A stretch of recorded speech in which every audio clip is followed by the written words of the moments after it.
시작. 네, 얼굴로 신앙을 말하다. 자, 한 번 더 고백합시다. 시작.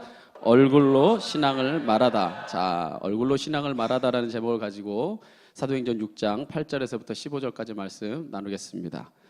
자, 사람들은요, 저마다 자신만의 얼굴을 가지고 살아갑니다. 자, 한번 옆 사람 얼굴 한번 봐보세요. 주위 사람 한번 주위를 다 둘러봐 보세요. 예, 똑같은 얼굴 가진 사람이 있어요? 예, 여기 한 30여 명, 한 40명 좀 안 되는 사람이 있는데 우리도 똑같은 얼굴을 가지고 있지 않지만 이 세상에 존재하는 70억의 인구들이 다 다른 얼굴을 가지고 살아갑니다. 물론 거의 완벽하게 닮은 사람 있지만 그럼에도 불구하고 아무리 쌍둥이라도 약간의 다른 면들은 다 있습니다. 누구는 알아보냐? 부모는 다 알아보잖아요. 그죠?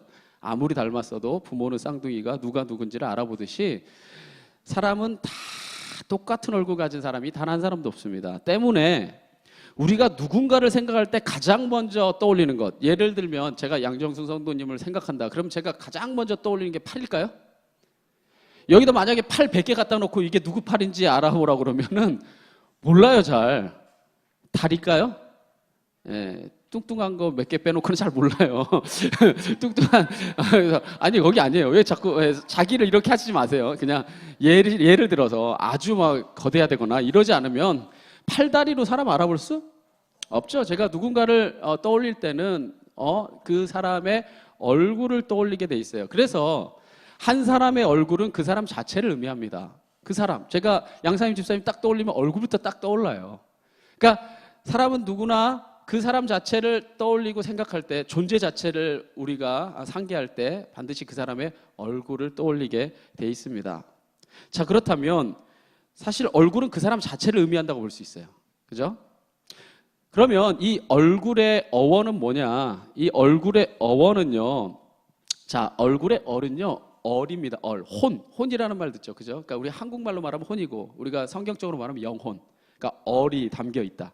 한국인의 얼이 담겨 있다. 이 얘기는 한국인의 혼이 담겨 있다는 얘기죠. 그죠? 그러니까 영혼을 말합니다. 얼은. 그럼 굴은 뭐냐? 말이 벌써 어감이 주듯이 통로, 때로는 뼈대, 틀 이런 말합니다. 그러니까 얼이 담긴 틀이라든지 얼이 드러나는 통로가 굴이에요. 그래서 사실 얼굴은요, 이 단백질의 이 굴곡의 이 모습이 전부가 아니라 사실은 그 안에 담겨 있는 영혼을 드러내는 통로인 겁니다. 그래서 자, 혼이 빠진 사람, 넋이 나가 있는 사람을 보고 우리는 뭐 빠졌다고 그래요? 얼 빠진 거예요. 얼 빠진. 그러니까 이런 거죠. 지금 뭐죠? 제가 우리 전사모가 TV 프로그램 몇 개 좋아하는 게 있는데 그 중에 하나가 나 혼자 산다예요. 같이 살면서 나 혼자 산다를 늘 금요일 저녁마다 묵상해요. 아니 같이 살면서 뭐 저게 재밌냐고 그러면은 재밌대요. 저는 재미가 하나도 없거든요. 둘이 사니까. 나 혼자 산다를 되게 좋아해요. 근데 나 혼자 산다의 크러쉬인가? 크러쉬 래퍼가 나와서 난 세상에 그런 대회가 있는 거 처음 봤어요.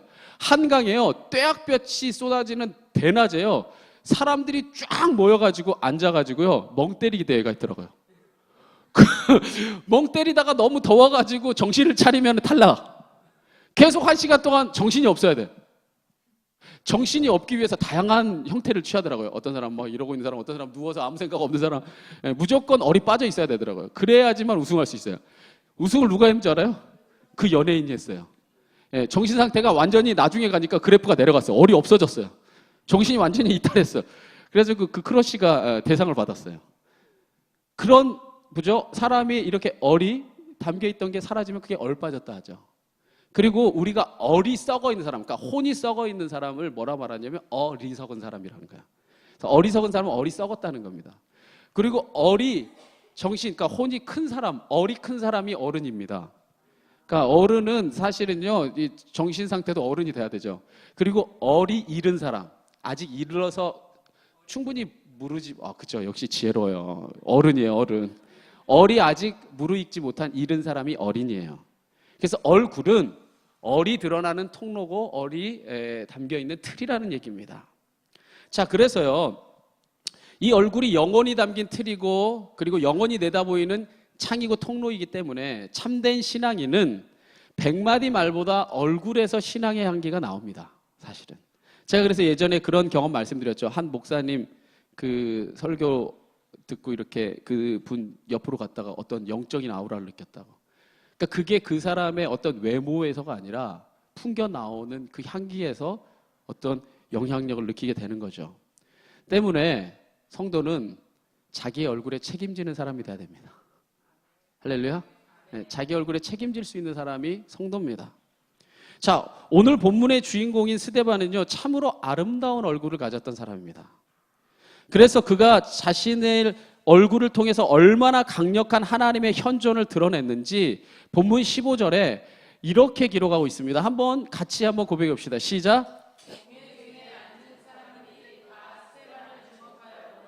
그 얼굴이 천사의 얼굴과 같더라. 자, 성경은 그의 얼굴을 무슨 얼굴과 같았다?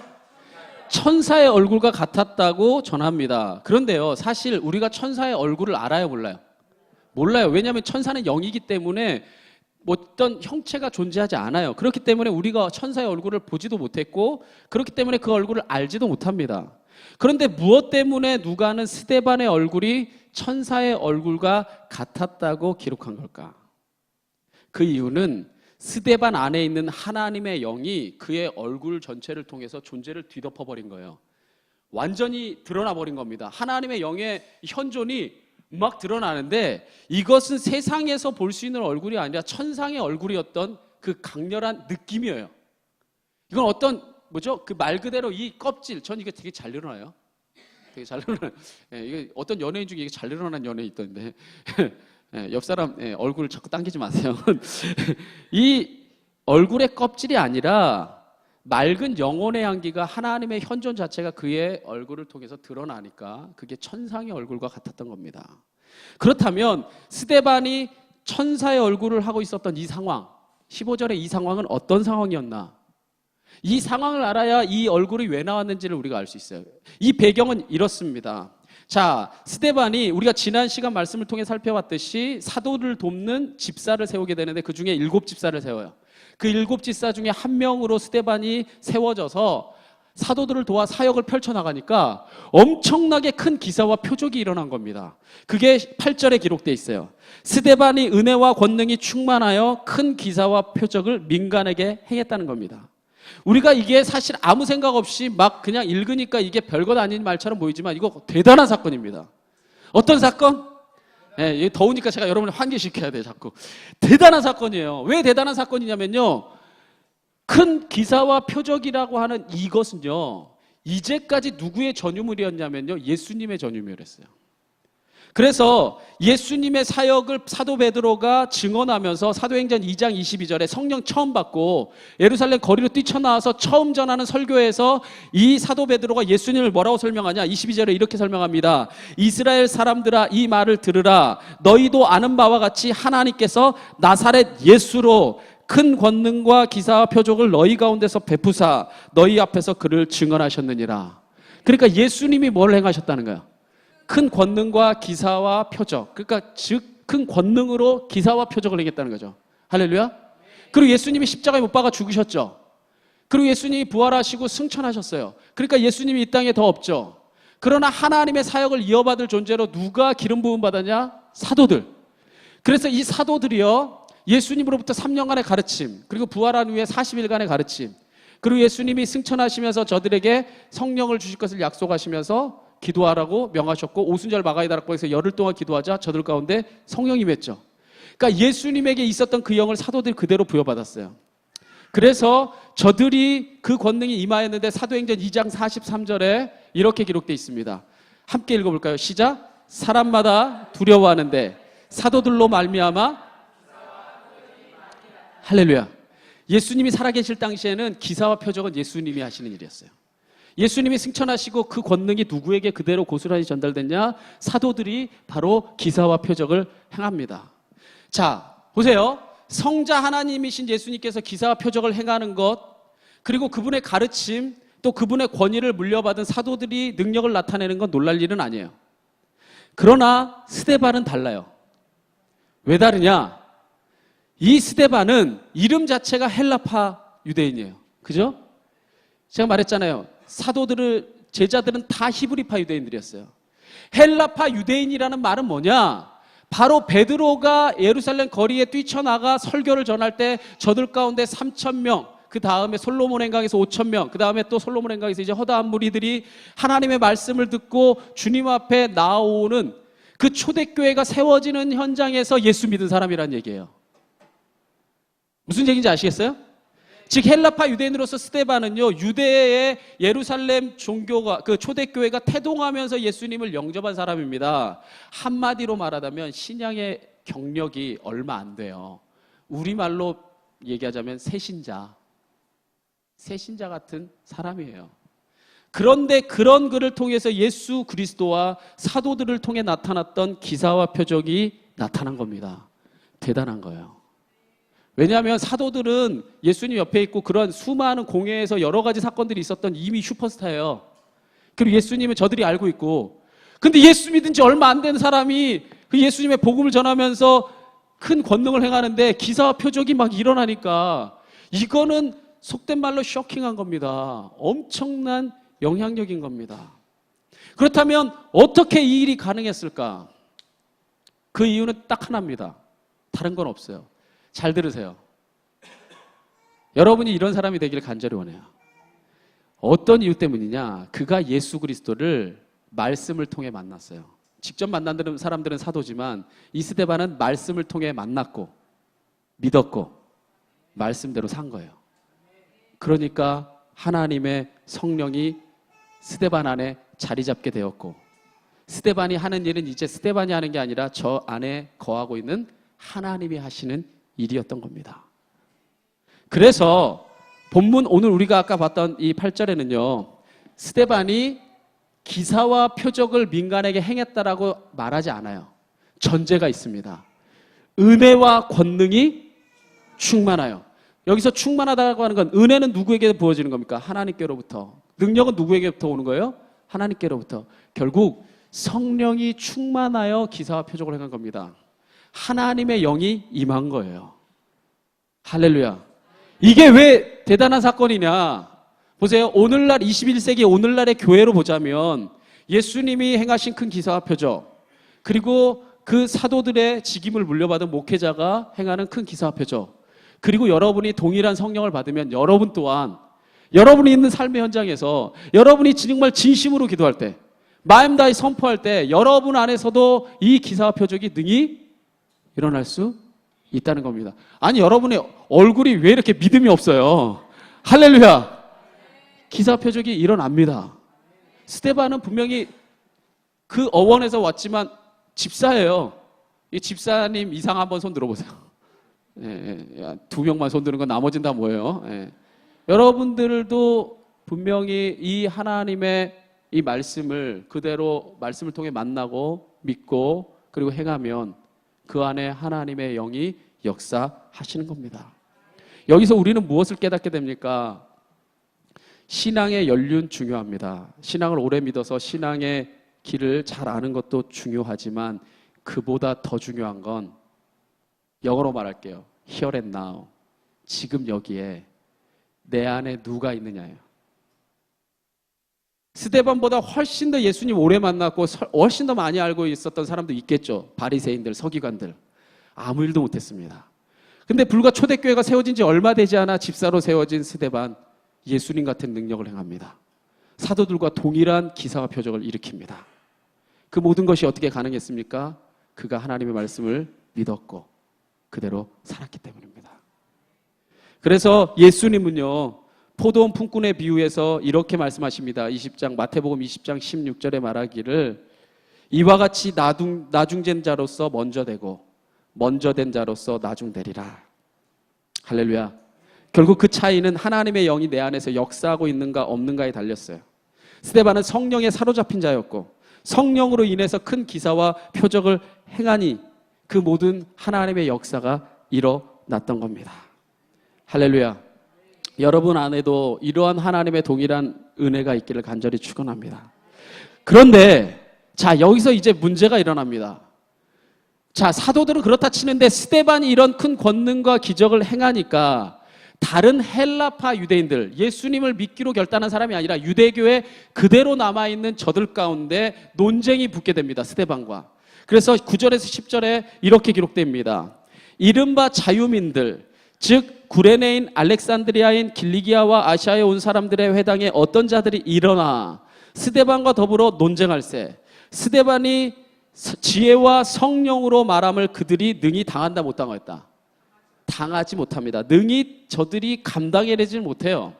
자, 구레네, 알렉산드리아, 길리기아 등은요, 세계 각지에서 유대로 들어와서 유대 땅 안에서 회당을 이루고 있던 사람들이에요. 쉽게 말하면 미국 이민자 출신, 예를 들어서 유럽 이민자 출신, 이런 출신들이 함께 모여서 저들이 회당을 만들어서 살고 있었어요. 그러니까 이 사람들은 헬라파, 외국에서 들어온 디아스포라 유대인들입니다. 그런데 저들이요, 이 스데반하고 대립을 하게 된 거예요. 자, 그럼 왜 대립하게 됐을까? 자, 그 이유를 추론해 보면 이렇습니다. 얼마 전까지 스데반은 예수님 믿었다고 안 믿었다고요? 안 믿었어요. 자신들하고 신앙의 노선을 같이 가고 있었어요. 그런데 어느 날 갑자기 사도들의 복음을 듣더니 예수를 그리스도로 영접하기로 결단했대요. 그러니 저가 초대교회로 들어가요. 그런데 초대교회로 들어가더니 얼마 지나지 않아서 저가 집사로 선출되는 거예요.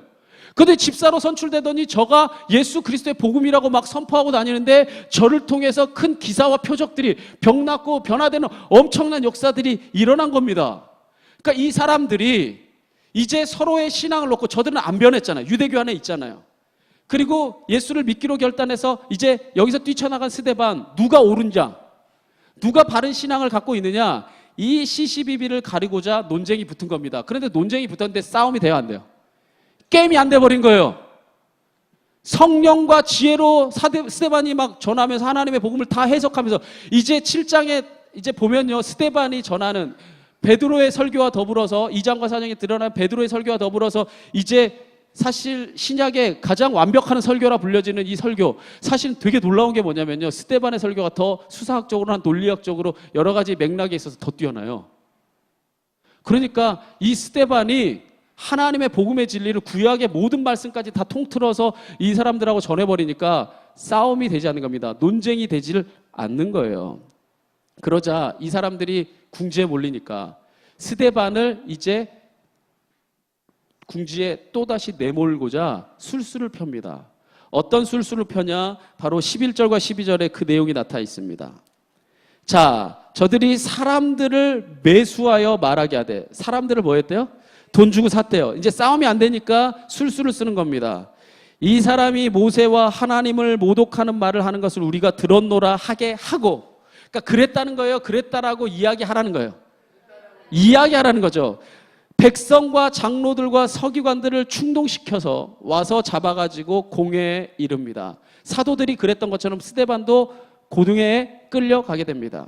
자, 유대교에 남아있던 헬라파 유대인들은요, 사람들을 돈으로 매수해서 스데반이 하나님과 모세를 모독했다고 거짓 증언을 시킵니다. 여기서 여러분, 율법의 상징인 모세, 그리고 신앙의 근간인 하나님을 모독했다라고 저들에게 거짓 증언을 시켜서 스데반이 그 일을 행했다라고 이야기하면 이거는 엄청난 범죄가 됩니다. 왜냐하면 이때 당시에 유대 땅을 다스리고 있던 나라는 누구예요? 로마라고 하세요. 네, 로마. 안 알려주고 로마예요. 이때 당시에 이 유대 땅을, 이스라엘을 다스리고 있던 나라는 누구예요? 아유, 그렇잖아요. 여러분이 세계사를 다 아니까. 로마예요. 근데 이 로마가 사실은 인구가 엄청 많지 않았어요. 제가 늘 말하지만 인구가 한 200~300만 밖에 되지 않는 이 로마가 오늘날의 거의 유럽 전역을 다스렸어요. 그러면 여러분, 유럽 전역에 비하면 코딱지만한 땅인 대한민국, 그 중에서도 코딱지만한 땅인 서울에 1000만이 넘게 살아가는 우리의 입장에서 보면 약 200~300만 가지고 유럽 전역을 다스리려면 이게 되겠어요, 안 되겠어요? 안 되죠. 그래서 아주 소수의 주둔군과 이 총독들, 지배자들만 남겨놓고 사실은요, 이 모든 이 군병력은 대부분 이 로마에, 그리고 어떤 주둔 기지 같은 곳에만 둡니다. 그래서 어떠한 일들이 일어나면 저들이 달려가서, 순식간에 달려가서 저들을 이제 그 모든 그 반란을 진압하게 되죠. 그런데 여기서 그렇기 때문에 나온 말이 뭐냐면 모든 길은 로마로 통하는 거예요. 왜냐하면 로마에서 단시간에 자기들이 지배하는 땅에 다 가야 되니까. 그렇기 때문에 이 로마는요, 이 전 지역을 이 통제하는 데 있어서 어떤 통제권을 가졌냐면요. 이 나라의 사법권의 가장 최고의 권위는 로마가 가졌어요. 웬만한 건 니네들이 하고 싶은 대로 다 해도 되는데 중요한 결정만 로마가 해요. 그래서 로마가 전 유럽을 다스리는 어떠한 힘으로 가지고 있었던 거예요. 그 중에 대표적인 것 중에 하나가 사형권이에요. 사람을 살리고 죽이는 건 로마가 결정해요. 몇 대 때리거나 채찍질하는 거는 니네들 알아서 해도 돼요. 근데 살리고 죽이는 것은 그 나라의 어떤 중요한 일을 결정하는 거죠. 가장 중요한 힘의 상징이잖아요. 이건 로마만 결정합니다. 그러니까 이스라엘이 결정해서 할 수가 없어요. 그런데 이스라엘이란 나라만, 여러분 로마 역사에서 봐도요, 이스라엘은요, 나라 땅도 우리나라 강원도 땅 좀 그 정도 크기만큼 코딱지만한데 정말 골치 아파요. 오로지 이스라엘만 믿음의 이 중심이 달라요. 유일하신 하나님만 믿고 다른 나라들은 다 다신교 믿었어요. 그렇기 때문에 이 서양사회에서 두 개의 정신적인 기둥이 헬레니즘하고 다신교를 믿는 헬레니즘하고 다 코딱지만한 땅 유대 땅에서 나온 헤브라이즘이에요. 이 두 개가 세계사 정신사의 두 기둥이에요. 그 정도로 이 이스라엘은요, 조그만 나라임에도 불구하고 로마에 미치는 영향력이 대단했어요. 그러니까 이 유대 땅이 정말 통치하기가 복잡한 나라인데, 이 나라가 되게 복잡한 것 중에 하나가 뭐냐면요, 정치로만 다스릴 수 있는 게 아니라 종교로 다스려야 되는 희한한 나라예요. 이스라엘은 종교가 정치보다 더 위에 있는 나라래요. 그래서 이 유대 땅 이스라엘에만 로마가 유일하게 허락해 준 게 딱 하나가 있었는데 뭐냐면요, 너희가 믿는 신, 그 야훼 하나님을 못 오가면 그것만은 너희의 법으로 다스려도 된다.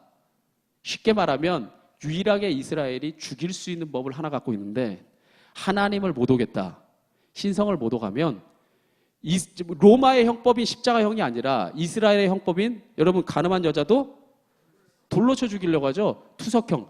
바로 그것을 다 무슨 죄명을 씌우는 거냐면요, 신성 모독이에요. 신성 모독을 씌우면 그 사람을 죽여도 이스라엘에게 책임을 묻지 않아요. 로마가 그것만은 취해법권에 놔둔 겁니다. 그러니까 모세와 하나님을 못 오겠다라고 말하라고 이 거짓 증인들에게 시켰다는 것은 이 사람들이 스데반을 뭐하고자 이미 마음을 먹어버린 거예요.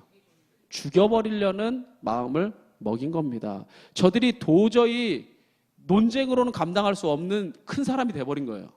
그러니까 죽여서 없애버리려고 합니다. 그래서 저들을 공회로 끌고 가 거짓 증인들이 이렇게 말합니다. 13절과 14절에 거짓 증인들을 세우니 이르되 이 사람이 이 거룩한 곳과 율법을 거슬러 말하기를 맞이 아니하는도다. 그의 말에 이 나사렛 예수가 이 곳 바로 예루살렘 성전을 헐고 또 모세가 우리에게 전하여 준 규례를 고치겠다 함을 우리가 들었노라. 이렇게 말합니다. 거짓 증인들이 바로 스데반이 예수님께서 모세가 전해준 규례들을 다 깨버리고 이 예루살렘 성전을 헐어버릴 것이라고 설교했다라고 위증하게 한 겁니다. 자, 그 말에 아까 우리가 전 구절에 보면 장로와 서기관들과 백성들이 다 충동당했죠. 충동당해서 저를 공회로 끌고 갔죠. 그렇다면 예루살렘 성전을 허물어 버리겠다라고 하는 이 스데반의 말을, 그게 스데반이 했다고 거짓말이잖아요. 거짓 증언들이 막 이런 소문들을 이뤄내니까 장로들과 서기관들과 백성들이 다 충동당해서 공회로 다 몰려간 거예요. 그럼 이 사람들이 왜 이렇게 충동을 당했을까?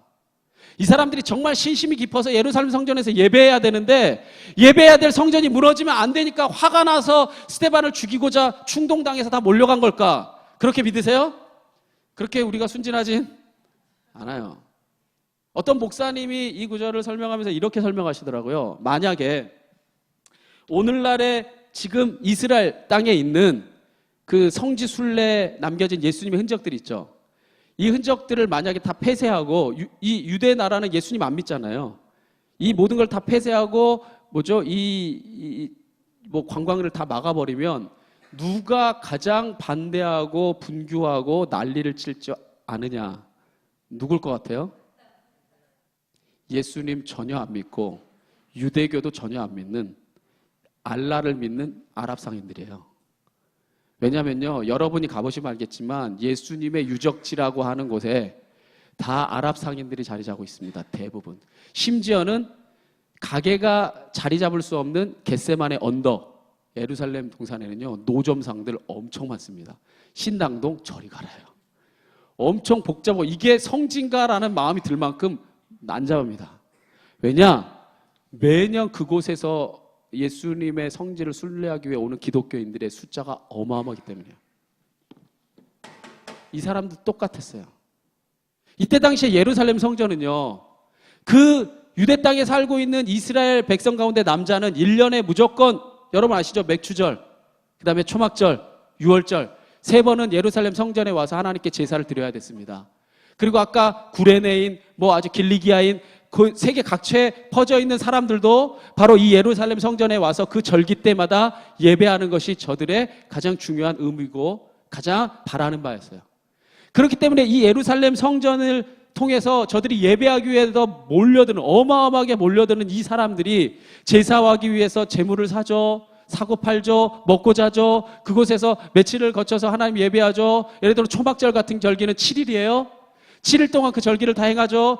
그러니까 이 사람들은요, 이것을 통해서 서기관과 장로들뿐 아니라 백성들까지 밥 먹고 살았던 거예요. 밥 먹고 살았던 예루살렘 성전이 무너져 보세요. 그럼 밥줄이 끊겨지는 거예요. 저들은 신앙심이 깊어서 이 말을 한 게 아니라 스데반이 밥줄을 끊어 놓겠다는 겁니다. 예루살렘 성전을 허물고 예수님이 자신의 몸으로 성전을 세운다라고 이야기했다는 이 말에, 그러니까 이 백성들까지도 충동을 당한 거죠. 죽여야 될 이유를 찾은 겁니다. 자, 이처럼 아주 분에 가득 차고 저가 우리의 밥줄을 끊어버리겠다라고 하는 어떤 이런 분노에 가득 차서 그를 바라보고 있는 눈빛이 바로 15절이에요. 자, 그리고 나서 우리가 15절 말씀을 다시 한번 봅시다. 다 같이 한번 읽어볼까요? 시작.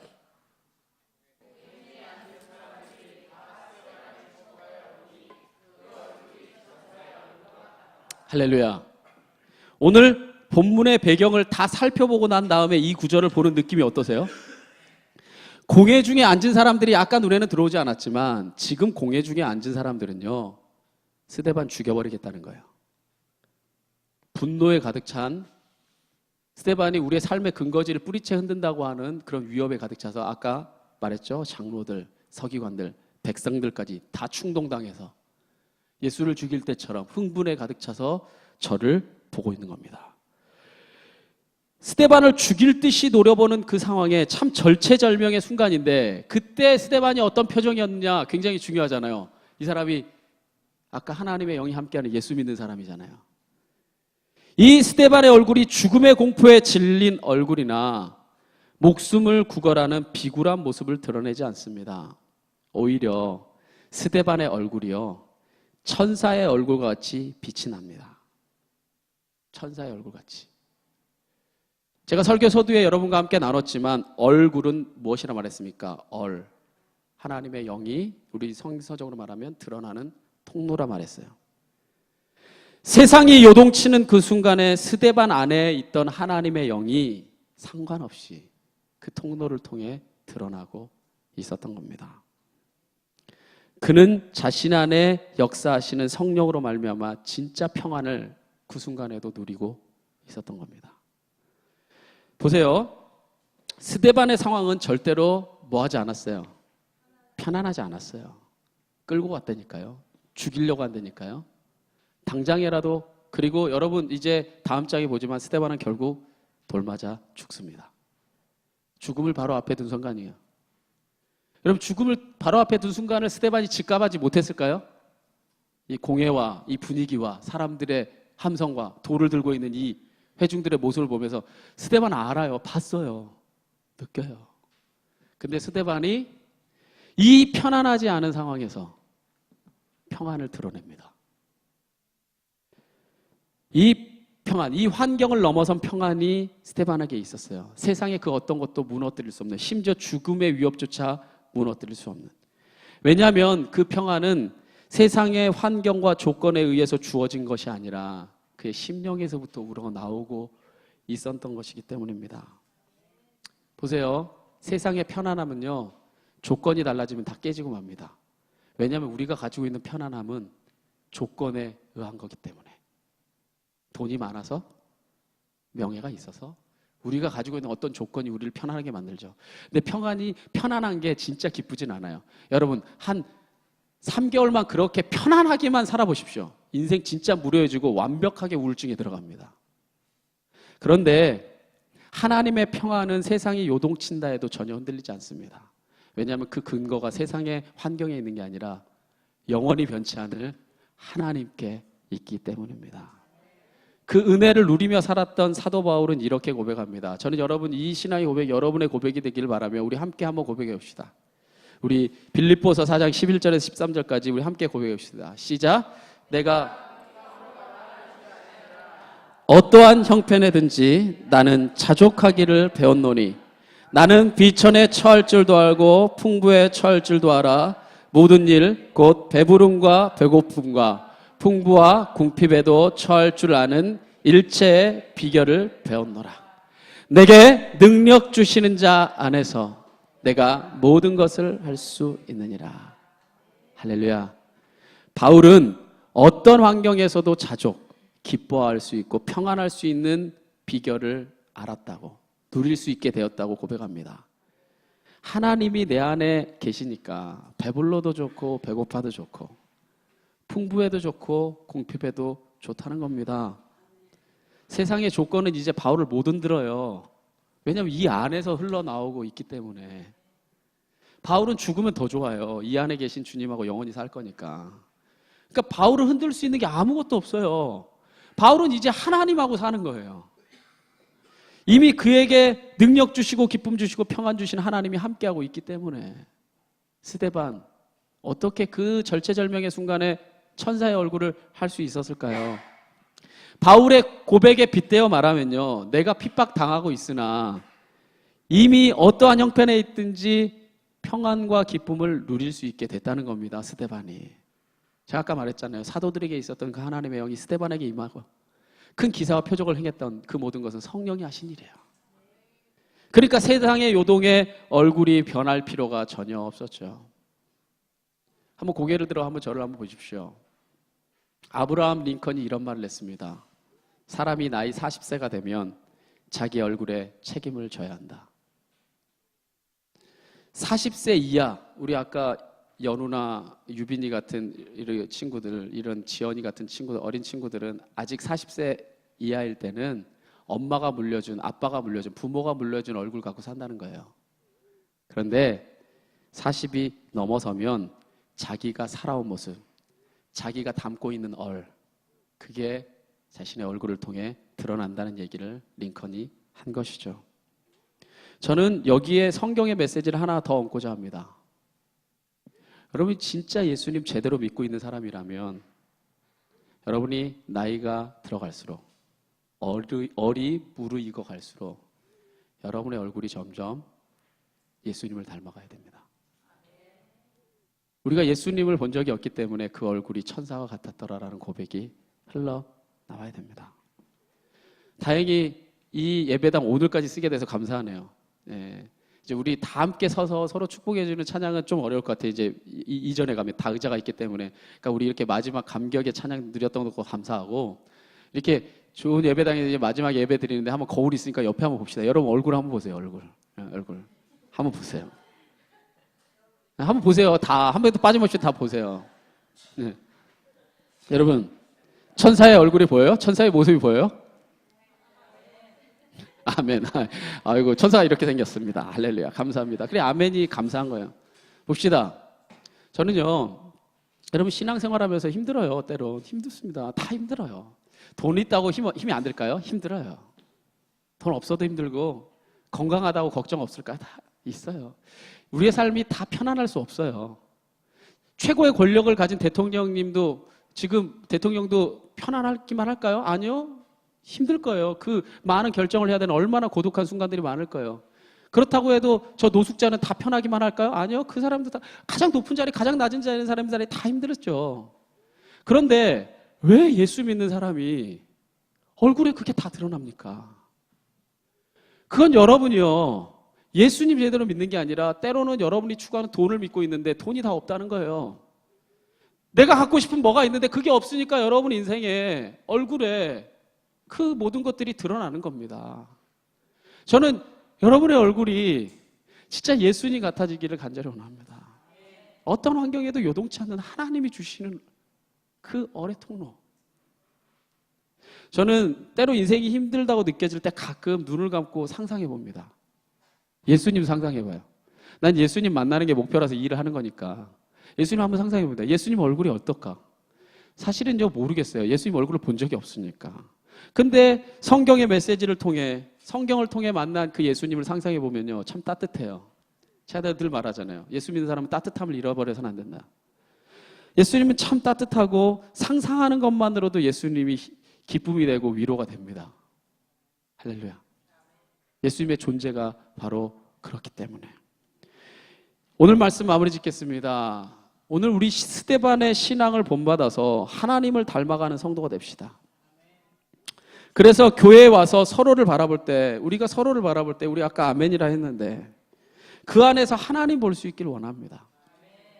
그런 교회라면 참 다닐 가치가 있고, 그런 공동체라면 속할 의미가 있고, 그런 성도라면 진짜 만나고 싶지 않겠어요? 진짜 세상에 찌들고 힘들었는데 보면은 진짜 천사의 얼굴과 같아요.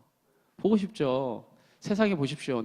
제가 요즘 미국에 가서요, 영어 잘 못할 때 스타벅스 가서 커피 시키는데요, 웬 흑인 여자예요. 내가 영어 버벅거리니까요, 엄청 짜증내면서 구박을 주는데요, 뒤에 미국인들 쫙 있는데 구박을 주는데 얼마나 진짜 도망가고 싶었는지 몰라요. 네 말도 못하냐, 지금 생각해보니까 네 말도 못하냐, 뭘 주문할 건데 그렇게 오래 버벅거리냐, 사자 눈 해가지고 막 얼마나 상처받았는지 지금 10년이 지났는데도 기억하고 있잖아요. 내가 해보리라 해갖고 그때부터 영어 열심히 준비했어요. 보세요, 우리가 그런 얼굴을 만난다면 도망가고 싶죠. 근데 적어도 이 교회라는 공동체에 왔을 때는 진짜 무조건 좀 용납해 줄 수 있는 사람을 만나야 되지 않을까요? 좀 그냥 품어줄 수 있는 진짜 천사의 얼굴 같은 사람을 만날 때 이 교회가 진짜 오고 싶은 곳이 되지 않겠습니까? 돈 없다고, 돈 좀 못 벌었다고 돈 때문에 찌그러지는 얼굴 되지 맙시다. 내가 하고 싶은 거 이것 좀 못했다고 얼굴 왔다 갔다 하지 맙시다. 여러분은요, 여러분이 서 있는 현장이 여러분의 예배 처소이고, 여러분이 일하는 일터가 하나님의 강단입니다. 여러분을 통해 예수님을 세상 사람들은 보는 겁니다. 아무쪼록 여러분들이 인생의 정점에 이르렀을 때 예수님을 닮은 한 사람으로 남겨지기를 진심으로 축원합니다.